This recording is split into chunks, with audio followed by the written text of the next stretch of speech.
బుల్లితెర hot anchor Udayabhanu అంటే తెలియని వారు ఎవరూ లేరు.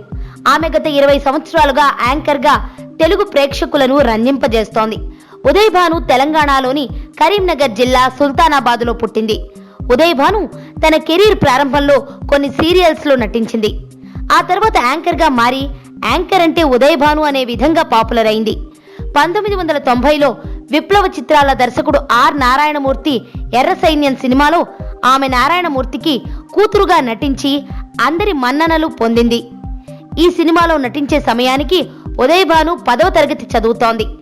యాంకర్ గా అవకాశాలను అందిపుచ్చుకుంటూ సినిమాల్లో కూడా ఐటమ్ సాంగ్స్ చేసింది. ఆమెకు ఈటీవీలో ప్రసారమైన హార్లిక్స్ హృదయాంజలి కార్యక్రమం, జెమినీ టీవీలో డాన్స్ బేబీ డాన్స్ ప్రోగ్రాంలు మంచి బ్రేక్ నిచ్చాయి. 1974 ఆగస్టు 4వ తేదీన పుట్టిన ఉదయభాను వయస్సు 42 సంవత్సరాలు. ఈ వయసులో కూడా ఉదయభాను ఎంతో యాక్టివ్ గా, గ్లామరస్ గా కనిపిస్తూ ప్రేక్షకులను ఆకట్టుకుంటోంది. అంతేకాక అందర్నీ ఆశ్చర్యపరుస్తోంది.